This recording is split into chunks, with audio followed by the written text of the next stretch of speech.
Si Miguel Santos, matalino at mapagmahal, ay may lihim na tinatago. Ang kanyang pamilya isang bahagi ng buhay niya na hindi ko kailanman nakita. Isang malaking misteryo sa likod ng kanyang tahimik na ngiti. Hanggang sa nagpasya akong hanapin ang katotohanan sa Angeles City. Doon, natuklasan ko ang madilim na nakaraan, ang hiya ng isang ina, ang sakit ng isang kapatid, at ang isang trahedya na bumago sa buhay ni Miguel. Ang bawat sikreto, isang patak ng luha. Ngayon, kailangan naming harapin ito, hindi para maghiganti, kundi para paghilumin ang mga sugat. Ito ang kwento ng pag-ibig, pagpapatawad at pagbuo muli ng isang pamilya. Kakagraduate lang noon ni Isabel Sariwa pa ang isip ko at nagsisimula pa lang akong magtrabaho sa isang kumpanya sa gitna ng Maynila. Medyo nangangapa pa ako sa mundo ng korporasyon. Si Miguel Santos naman mas matanda ng ilang taon. Siya ang administrator doon, isang taong kalmado. Siya yung tipong sandalan ng mga bagong empleyado. Tulad ko, hindi ko hinahanap ang pag-ibig. Talagang hindi. Pero unti-unting lumalim ang aming samahan, nagsimula sa simpleng tulong. Tinuruan niya akong umikot sa sistema. Ipinaliwanag niya ang mga proseso, pasensyoso, hindi ako binaliwala. Ang dating paggabay, naging mga kwentuhan sa coffee break. Tapos, sumunod ang mahabang lakaran pagkatapos ng trabaho. At di nagtagal, ito ay naging mas higit pa. Doon ko natuklasan, sobrang tugma pala kami. Si Miguel, hindi siya flashy. Hindi siya maingay. Tahimik siya, maalalahanin, at nakakagulat na nakakatawa kapag nakakakilala ka na pareho naming gusto ang musikang may kwento.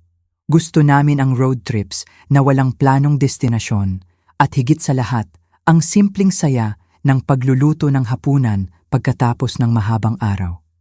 Hindi pa lumipas ang isang taon, magkasama na kami sa isang apartment sa Quezon City. Maliit lang, pero puno ng init.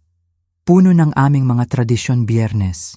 Take-out Linggo ng umaga, pancake. At minsan, sa isang buwan, maliit na road trip. Madalas sa Luzon lang. Kung minsan, umaabot pa kami sa Visayas. Si Miguel, hindi siya nag-a-assign ng gawaing bahay. Kung mauna siyang umuwi, siya ang magluluto. Minsan, sinusubukan pa niya ang mga bagong recipe. Kung ako naman ang libre, ako ang magtitiklop ng labada o magpaplano ng susunod naming getaway. Ang buhay namin, ang daloy, parang walang kahirap-hirap. Binuo ito ng tahimik na paggalang. Madalas, sinasabi ng mga kaibigan namin, ang gaan-gaan lang daw ng relasyon namin, parang natural lang, simple lang. Ganun ang simula ng aming kwento. Naging maayos ang lahat sa amin ni Miguel. Walang aberya. Ang apartment namin, maliit man, ay naging tahanan namin. Puno ng tawanan, puno ng pagmamahalan. Para kaming magkapatid o magkaibigan na nagibigan. Ang mga kaibigan namin, laging napapansin. Ang komportable daw namin sa isa't isa. Parang matagal na kaming magkakilala. Hindi na kailangan pang magsalita, nagkakaintindihan na. Pero sa gitna ng lahat ng kapayapaan na iyon, may isang bagay na laging gumugulo sa isip ko. Parang maliit na tinik sa puso ko, si Miguel halos isang taon na kaming magkasama, pero hindi pa niya ako naipakilala sa pamilya niya. Hindi rin siya nagkukwento tungkol sa kanila. Sa tuwing natatanong ko, nagbabago lang siya ng usapan, at may isa pa. Sa mga gatherings, sa mga handaan ng aming mga kaibigan, kapag may inuman, si Miguel, laging tumatanggi. Boksingero kasi ako, ang palagi niyang paliwanag, sabay ngiti. Simula bata pa, sanay na akong mag-ensayo, hindi ko hiyang ang alak. At totoo lang, ayoko ng amoy. Ginagalang ko iyon, hinahangaan ko ang disiplina niya. Para sa akin, senyales iyon ng pagiging kontrolado sa sarili, ang pagiging seryoso sa buhay, mahalaga iyon sa akin. Pero sa kaibuturan ng puso ko, may kung ano sa loob ko ang nagsasabing mas malalim pa ang dahilan. Hindi lang basta dahil sa pagiging atleta, parang may pinagtatakpan, may isang pader sa pagitan niya at ng nakaraan niya. Isang pader na hanggang noon ay hindi ko pa maintindihan. Ang pader ng kanyang pamilya, ang pader ng kanyang pagtanggi sa alak. Ito ang mga bagay na, sa kabila ng aming matibay na samahan, ay nananatiling misteryo sa akin, isang lihim sa likod ng kanyang tahimik na ngiti. Hindi na talaga maiiwasan, ilang buwan na ang lumipas. Ang pamilya ko, sina Mama Nena at Papa Benjo, gusto na ring makilala si Miguel, natural lang iyon. Kaya, isang Sabado ng hapon, inuwi ko si Miguel sa bahay namin sa Maynila. Si Mama Nena, gaya ng dati, punong-puno ng pagmamahal. Naghanda siya ng isang piging may inihaw na manok, masarap na nilagang patatas, at syempre, hindi mawawala ang sikat niyang apple pie. Si Papa Benjo naman, mas tahimik, pero kasing init din ng pagtanggap. Siya ang nagbuhos ng inumin, siya ang gumawa ng espasyo sa mesa para kay Miguel. Simula pa lang, tinrato nila si Miguel na parang kapamilya, hindi lang bisita. Ang daloy ng usapan ang gaan. Tinanong ni Papa Benjo si Miguel tungkol sa trabaho niya, sa mga hilig niya, sa pananaw niya sa buhay. Si Miguel, magalang at malinaw sumagot, walang pag-aatubili. Kwento niya, gusto niya ng hiking. Mahilig siyang mag-jogging tuwing umaga malapit sa Manila Bay. Mas gusto niya ang tahimik na gabi kaysa mga maingay na party. Si Mama Nena, napansin niya ang tingin ni Miguel sa akin, malambing. Pero matatag, may kakaibang init na nagpoprotekta. Gayunpaman, habang lumalalim ang gabi, may isang katanungan na nanatili sa isip ni Mama Nena. Sa pagitan ng kagat ng apple pie, sa wakas ay nagtanong siya, Miguel, kwentuhan mo naman kami tungkol sa pamilya mo. Hindi kasi ako gaanong nakapagkwento. Gusto lang naming malaman, saglit lang. Pero napansin ko, nanigas si Miguel bigla.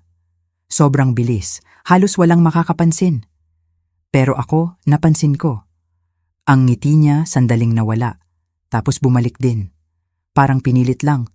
Ay, nako, nasa ibang bahagi sila ng Luzon, sabi niya nang may kagaanan. Wala namang gaanong kwento. Hindi kami madalas magkita. Mabilis niyang binago ang usapan, tinanong niya si Papa Benjo tungkol sa trabaho nito sa logistics. Nilipat niya ang spotlight sa iba. Nagkatinginan si Mama Nena at Papa Benjo. Tapos sa akin, hindi naman sa nagdududa sila. Pero curious, bakit hindi ko pa nakikilala ang pamilya ni Miguel? Bakit, sa lahat ng panahong magkasama kami, hindi niya kailanman nabanggit ang mga ito? Ang pader na iyon, parang lalong tumaas. Ang gabing iyon sa bahay, naging mainit naman. Nagpaalam si Miguel kina Mama at Papa.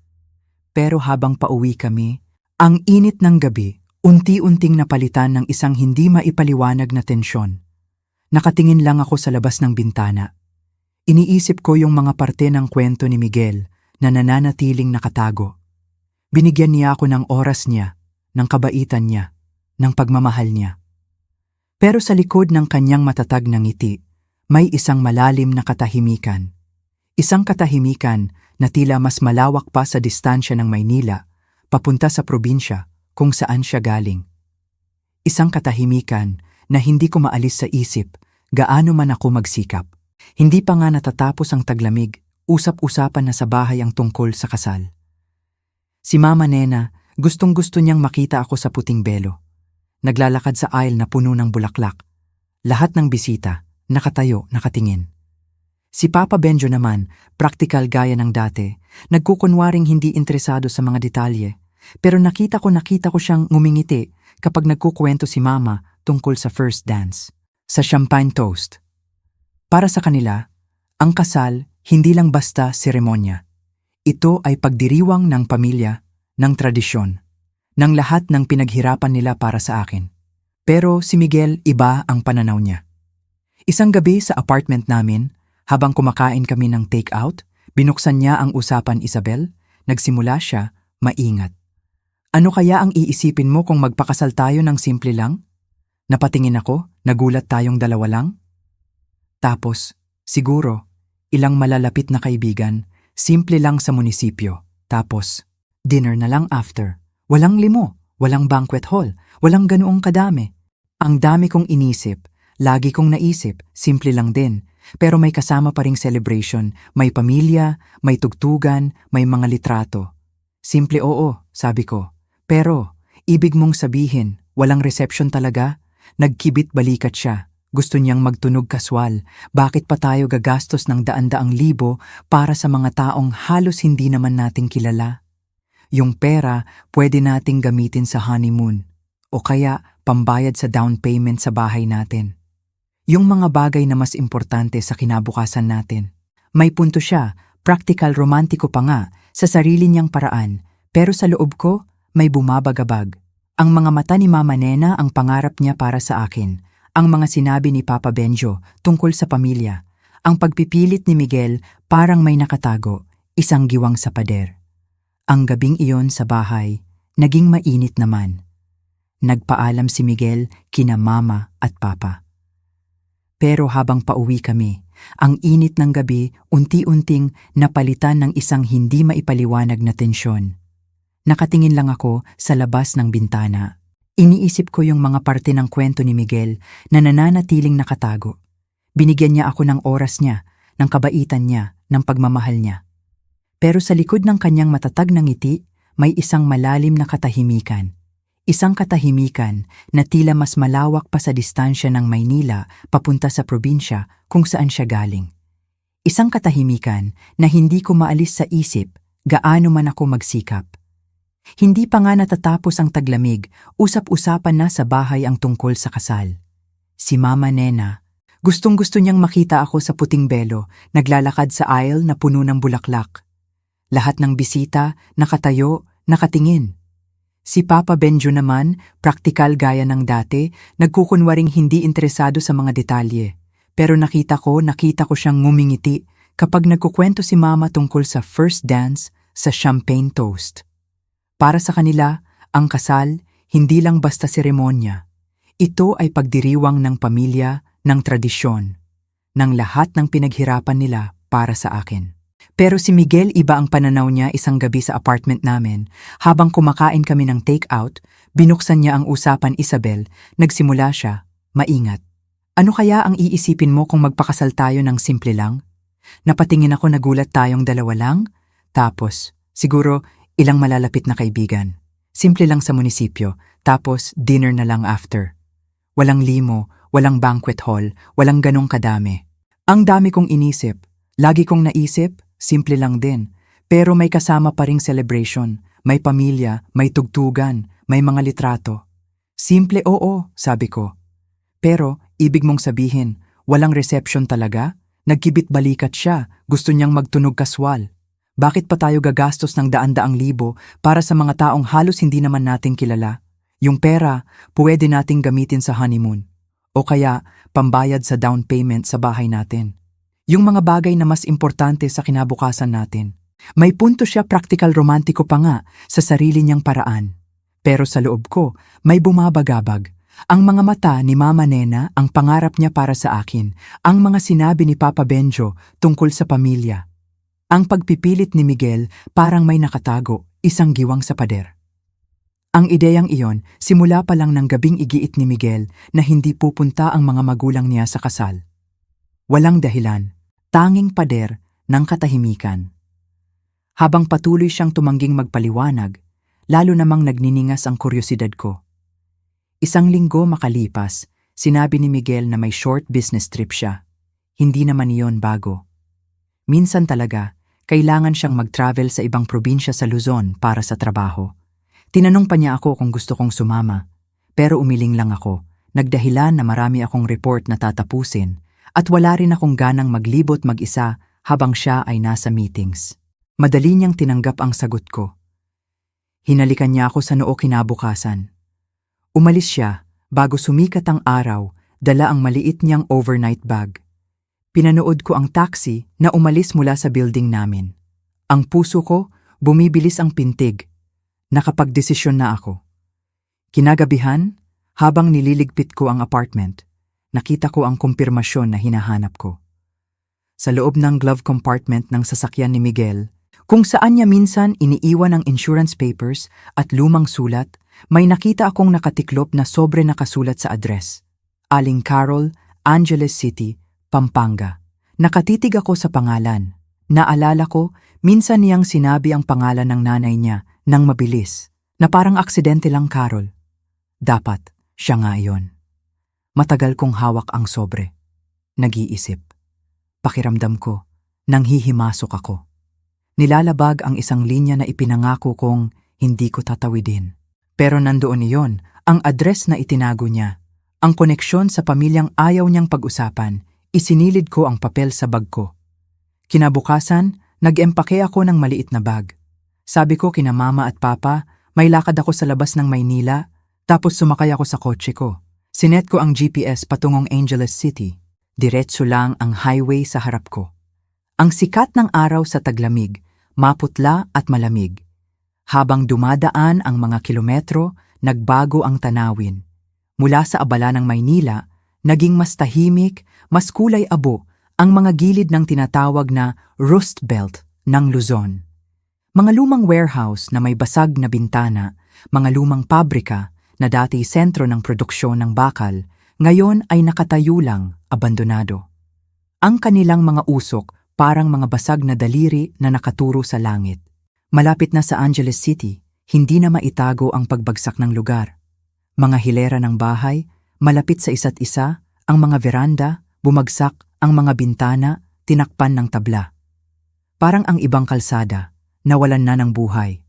Taon na ang nakalipas, isang tindahan ng alak sa kanto, ang neon sign, humuhuni ng mahina, kahit sa araw. Sa tapat nito, isang half-shutter na diner, nakasandal sa isang kumupas na awning. Hinigpitan ko ang hawak ko sa manibela. Lumaki ako sa isang maayos na neighborhood, kung saan nililinis ang mga bakuran.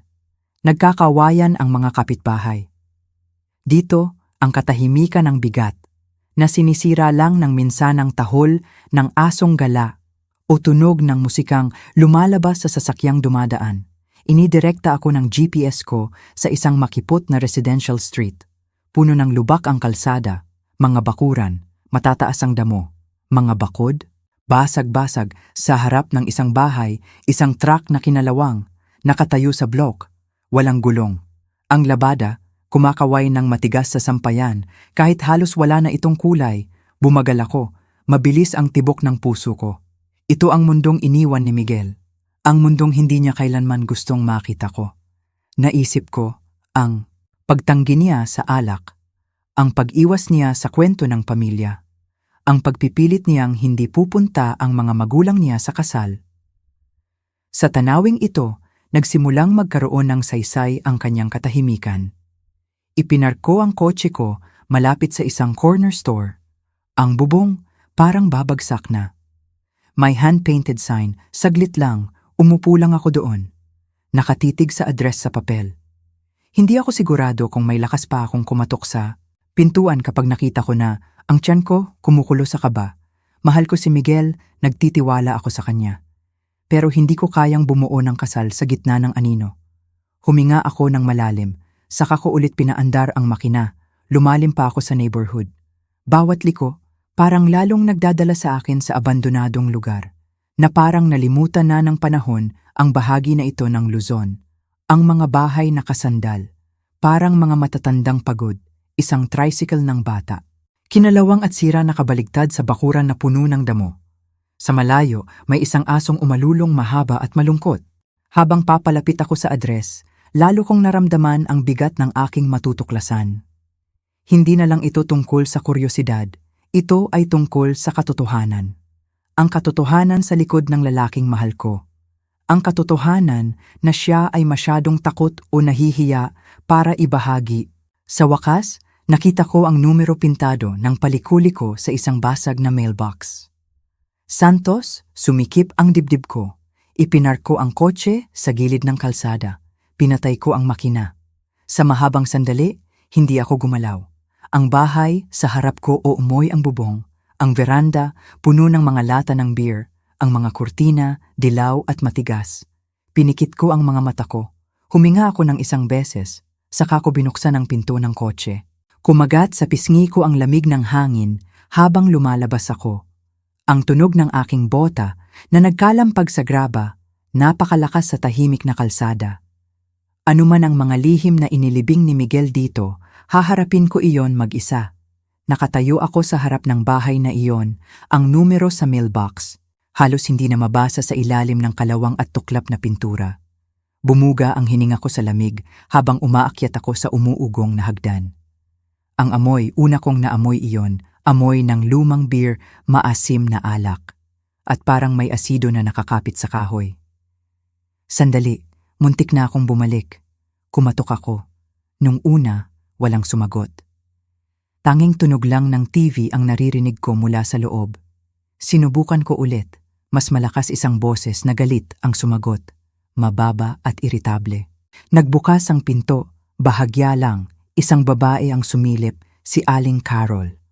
Mukhang matanda sa kanyang edad. Bato-bato ang kanyang mukha, namamaga at pagod. Pula ang paligid ng kanyang mga mata. Nakasuot ng kupas na bathrobe, maluwag sa kanyang manipis na balikat, may bahid ng pagkain at alak. Naningkit ang mga mata niya sa akin, nagdududa. Hinahawakan ng pinto na parang nag-aaral sa sarili niya ano? Parang naglalako ang kanyang pagsasalita. Kung galing ka sa electric company, sabi ko na sa iyo, wala akong pambayad. Pwede mo nang putulin, bahala ka. Hindi mahalaga kung walang TV, walang ref. Nanigas ako, bumilis ang tibok ng puso ko. Ako po naghahanap po kay Aling Carol. Sabi ko, maingat ako na yun, sagot niya. Ang tingin niya, tumalim. Sinusuri ako mula ulo hanggang paa. Niyugyug niya ang balikat, nagkrus ang mga braso niya. Sino ka at ano ang kailangan mo? Bubuksan ko pa sana ang bibig ko para sumagot, pero bago ko pa magawa, isang batang boses ang umalingawngal mula sa loob. Ma, hayaan mo na siya. Hindi siya galing sa kuryente. Lumabas ang isang babae sa pasilyo. Manipis. Siguro mga 12 taong gulang. May maitim na blonde na buhok, nakapusod na lapos. Ang mga nang makita ko ang mukha ni Leah. Ang mga mata niyang iyon ang tapang at desperasyon na naron, hindi ko siya pwedeng iwan. Napatigil ako. Pagkatapos, ang instinct ko ang humila sa akin. Hindi ko pwedeng hayaang maglaho si Leah ngayon. Kung hindi, baka hindi ko na matuklasan ang katotohanan na ginugol ni Miguel ang buhay niya sa pagtatago. Sinundan ko siya. Lumiko sa pagitan ng dalawang bahay na nakasandal. Mabilis ang galaw ng maliit niyang katawan. Sinundan ko siya ang aking bota na nagkalampag sa graba at basag na salamin.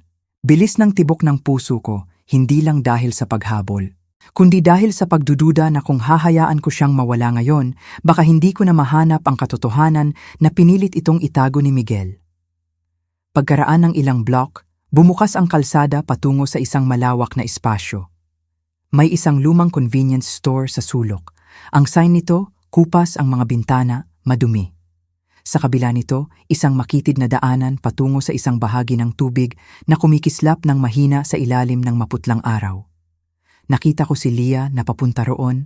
Tuwid ang balikat, nakasuksok ang mga kamay sa bulsa ng jacket niya. Pumasok muna ako sa tindahan. Tumunog ang kampana sa itaas ng pinto, mahinang kalansing. Sa loob, mabaho ang hangin. May mga rak na puno ng dilatang sabaw, mga kahon ng cereal na maalikabok, at isang cooler na umaalingaw-ngaw na may laman na soda at murang beer. Kumuha ako ng isang pakete ng cookies, isang piraso ng beef jerky, at ilang lollipop na may makukulay na balot mula sa isang garapon sa counter. Ang cashier, isang matandang lalaki na may pagod na mga mata, nag-ring up ng bilihin ko ng walang imik. Paglabas ko, naghihintay si Leah sa gilid ng daanan. Nakapameywang. Ang mga mata niya, yung matalas na berdeng mga mata, kumipot. Bakit mo ako sinusundan? Itinaas ko ang bag. Akala ko baka gusto mong kumain. Yun lang. Sa isang iglap, hindi siya gumalaw. Tapos, sa isang pag-iling na parang nagmamalasakit, pero puno ng pagod, tumalikod siya papunta sa lawa. Sige, sabi niya, pero hindi ako uuwi muna. Sumunod ako sa kanya sa daanan. Dito, sa isang maliit na lawa, napapaligiran ng mga sangang puno at mga batong nakakalat. Ang tubig, kalmado, parang salamin ng langit na kupas. Umupo si Leah sa isang natumbang troso malapit sa pampang. Hinila niya ang mga tuhod niya papalapit sa dibdib. Naupo ako ilang metro ang layo. Binuksan ko ang bag. Inilagay ang mga merienda sa pagitan namin. Heto, sabi ko, mahina kumuha ka ng kahit ano. Tinitigan niya ang cookies, tapos kumuha siya ng isa. Kinagat niya, dahan-dahan. Hindi ko mabasa ang mukha niya. Pagkaraan ng sandali, kumuha din siya ng lollipop. Inikot ang hawakan sa pagitan ng mga daliri niya. Tahimik. Ang tanging maririnig ay ang mahinang hampas ng tubig sa pampang. Hindi ko siya minamadali. Alam kong hindi dapat. Hindi ka taga rito, sabi niya. Sa wakas, mas mahina na ang boses niya. Wala na yung pagiging matigas. Halata naman. Bakit ka nandito? Nagalinlangan ako. Ang katotohanan nakadikit sa dibdib ko. Ako kilala ko ang kuya mo, si Michael. Sa pagkarinig ng pangalan niya, napatingala si Leah. Lumaki ang mga mata niya, tapos kumipot sa paghihinala. Nagsisinungaling ka. Hindi, sabi ko agad, ikakasal kami. Malapit na. Saglit siyang tumitig, tapos dahan-dahang bumaba ang kanyang mga balikat, kaya pala siya napunta. Tumingin siya sa lawa. Hindi tayo pinag-uusapan, no? Umiling ako, hindi niya kailanman ginawa, kaya ka nandito. Natawa siya, tawang walang saya. Tama. Bakit naman? Ang lugar na, ang mama ko hindi niya gusto ipakita sa'yo. Pinabayaan ko siyang magsalita, kinuha niya ang wrapper ng lollipop. Dati, madalas si Michael umuwi noong buhay pa si Dante. Sinubukan niyang tumulong. Pero si mama laging umiinom, pinagpapalit lahat para lang sa alak. Mga damit, sapatos pati gamit ko sa eskwela. Narinig ko ang mga salitang iyon, ang sakit, ang pait. Tumigil na si Michael magdala ng gamit dahil binabago lang ni mama. Ayaw niya dito. Ayaw niya kay mama. Pero mahal niya kami, lalo na si Dante. Nanginginig ang boses niya. Naawa ako. Alam kong may katotohanan sa bawat salita niya. Isang katotohanang hindi ko alam kung handa akong tanggapin. Si Dante, iba siya, mahinang bulong ni Leah. Malakas siya, palagi niya akong pinoprotektahan kahit sa mga kadate ni mama. Pero isang gabi, may umataking lalaki kay mama gamit ang kutsilyo. Si Dante, pumagitna, napahinto siya. Tumingin sa lawa na parang doon niya makukuha ang lakas. Hindi siya nakaligtas. Parang pinagsak sa dibdib ko. Gusto kong abutin siya. Gusto kong yakapin. Pero alam kong hindi pa niya kailangan ng aliw. Ang kailangan niya, mailabas ang kwento niya.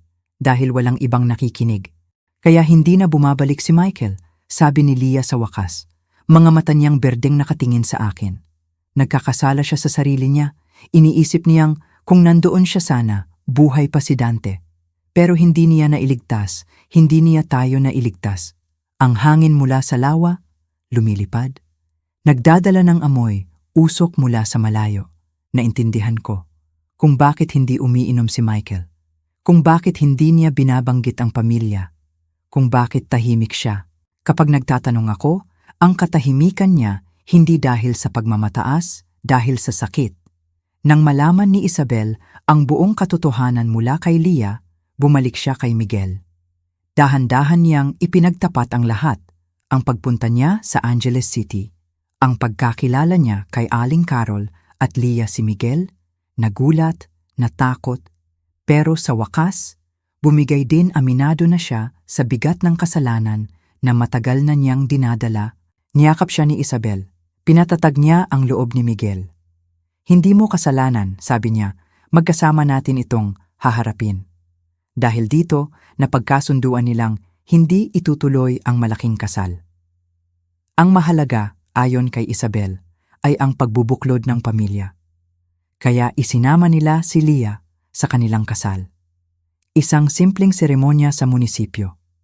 Nasa tabi nila ang pamilya ni Isabel at ang maliit na si Leah na nakangiti, suot ang damit na pinili ni Isabel. Pagkatapos, kumain sila sa isang maliit na diner, masaya, puno ng tawa. Hindi karaniwan, pero ito ang nagpapasaya sa kanila. Matapos noon, sinimulan ni Miguel ang proseso. Gusto niyang maging legal guardian ni Leah para protektahan ito, para mabigyan ng mas magandang buhay. Isang bagong simula para sa tatlo. Matapos ang simpleng seremonya at maliit na selebrasyon sa diner, unti-unting nagbago ang lahat. Ang apartment namin, na dati tahimik at maayos, ngayon, ay puno na ng ingay tunog ng isang 12 taong gulang na nag-a-adjust sa bagong mundo. Ang tawanan ni Leah naririnig sa hallway. Nung nahanap niya ang isang pares ng rollerblades sa thrift store na pinuntahan namin. Ang mga libro niya sa paaralan nakakalat sa lamesa tuwing gabi. Ang mga sulat kamay niyang mga tala nahahalo sa mga work file ni Miguel at sa lesson plans ko. Sa simula maingat si Leah sa bawat kilos. Parang takot na, baka mawala ang pagtanggap sa kanya. Pero araw-araw kami ni Miguel. Ipinapaalala namin sa kanya na siya ay kabilang na sabay kaming nagluluto, nagkukwentuhan sa hapagkainan, gumagawa ng mga bagong routine. Tinulungan ko siya sa homework niya, habang si Miguel naman tinuturuan siya ng tamang suntok sa boxing gym. Unti-unti, ang dating malungkot na tingin sa mga mata ni Leah, unti-unting naglalaho. Siyempre, hindi naging madali ang lahat. Sa loob ng ilang linggo, si Miguel abala sa telepono kasama ang mga abogado. At social workers sinimulan ang proseso para maging legal guardian niya si Leah May, mga home visit mula sa Child Protective Services. Sinusuri ang apartment namin kung ligtas ba. Tinitingnan ang aming finances, ini-interview kaming dalawa ni Miguel. Kailangan ng background checks, letters of reference, proof of steady employment. Nakakapagod. Pero si Miguel, hindi siya nagreklamo. Isang gabi, pagkatapos ng isa na namang mahabang tawag sa abogado namin, napaupo si Miguel sa couch, napahawak sa mukha. Parang sinusukat nila ang bawat pulgada ng pagkatao ko. Sabi niya, pagod. Parang hinihintay nilang magkamali ako. Umupo ako sa tabi niya, inilapat ko ang ulo ko sa balikat niya. Hindi sila naghihintay na magkamali ka, sabi ko. Gusto lang nilang masigurado na ligtas si Leah at ligtas siya. Sa lahat ng paraang mahalaga, inalagaan mo na siya. At totoo nga ang sinabi ko. Sa unang hearing, binasa ng judge ang kaso, tiningnan ang malinis na record ni Miguel, ang stable niyang trabaho. Ang malakas na suporta mula sa akin at sa pamilya ko. Hindi umapela si Aling Carol. Sa totoo lang, hindi siya dumating. Pagdating ng summer, natanggap ni Miguel ang full guardianship ni Leah. Paglabas namin ng courthouse, hawak ni Leah ang mga opisyal na papeles. Parang kalasaglaban sa lahat ng kanyang pinagdaanan. Yumuko si Miguel, nanginginig ang boses. Nasa atin ka na ngayon panghabang buhay. Walang makakakuha niyan.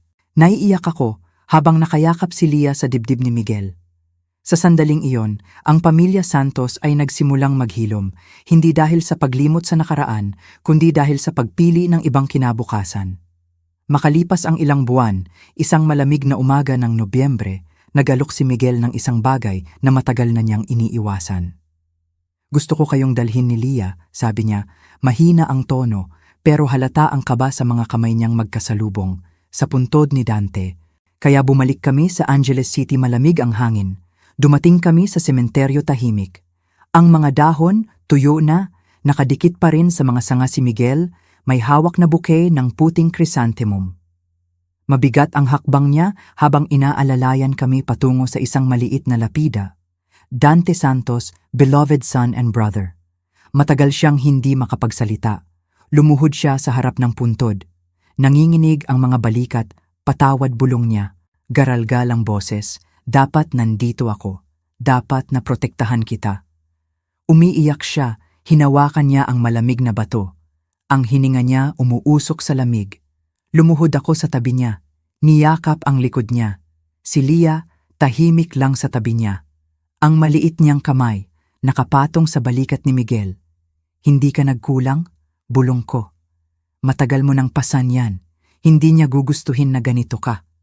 Gusto niyang ipagpatuloy mo. Alagaan mo si Leah. Mabuhay kayo sa buhay na pinangarap ninyong dalawa. Napapikit si Miguel, hinayaan ang mga salita na pumasok. Sa loob ng maraming taon, ang pagkamatay ni Dante ay parang kadena sa kanyang leeg. Pero ngayon, kasama ang kanyang asawa at kapatid sa tabi niya, naramdaman niya ang paggaan. Ang sakit, naroon pa, hindi mawawala. Pero sa unang pagkakataon, hindi na iyon ang nagdidikta sa kanya. Habang tumatayo kami, nagsimulang bumagsak ang mga snowflakes, ang una sa season. Ang sementeryo nabalot ng katahimikan. Nagsanib ang kamay ko sa kamay ni Miguel, si Leah. Hawak ang isa pa, magkasama kami. Harap sa puntod ni Dante, isang pamilyang nabuo muli mula sa pagkawala. Humugot ng malalim na hininga si Miguel. Ang malamig na hangin, bumuhos sa kanyang baga, dahan-dahan niyang ibinuga. Pinatawad ko na ang sarili ko, bulong niya. Hindi ito isang malakas na sigaw. Pero ito ay totoo. At sapat na. Nagsimulang bumagsak ang snow, dahan-dahan, bumabalot sa lupa, simula ng taglamig. Pero para sa amin, ito rin ang simula ng isang bagay, isang bagong buhay. Hindi tinutukoy ng mga nawala, kundi ng mga pinili naming buuin. Para kay Isabel, ang sandaling iyon ay may mensahe na hinding-hindi niya malilimutan. Ang pagmamahal at awa, hindi mabubura ang trahedya. Pero kaya nitong baguhin iyon, kaya nitong gawing peklat ang sugat, isang peklat na nagkukuwento ng paglalakbay. Para kay Miguel, ang mensahe ay mas simple. Ang pamilya, hindi ito ang kaguluhan kung saan siya nagmula. Ito ang mga taong nakatayo sa tabi niya ngayon. Si Isabel, matatag at hindi sumusuko. At si Lia, matapang at hindi matinag. Sila ang patunay na kahit ang pinakamalalim na sugat, kayang maghilom. Habang lumalakas ang snow, bumabalot sa lupa, alam ni Isabel ang katotohanan. Ang pagmamahal at pagpapatawad, mas malakas kaysa kalungkutan. At sa katotohanang iyon, natagpuan ng pamilya. Santos ang kanilang kapayapaan sa pagpatak ng unang niyebe sa sementeryo, sa gitna ng katahimikan doon, sa harap ng puntod ni Dante, narinig ko si Miguel. Pinatawad ko na ang sarili ko, isang bulong. Pero ang bigat, ang lakas. Hindi dramatikong sigaw, pero totoo, sapat na. Sa paglalakad namin pabalik sa kotse, hawak ang kamay ng isa't isa kasama si Lia sa pagitan namin. Hindi na kami binabalot ng nakaraan, kundi ng pagmamahal, pag-asa. Ang pamilya Santos na buo muli, hindi sa paglimot, kundi sa pagtanggap. Ang pag-ibig at pagpapatawad mas malakas pa sa anumang unos. Ito ang aming bagong simula.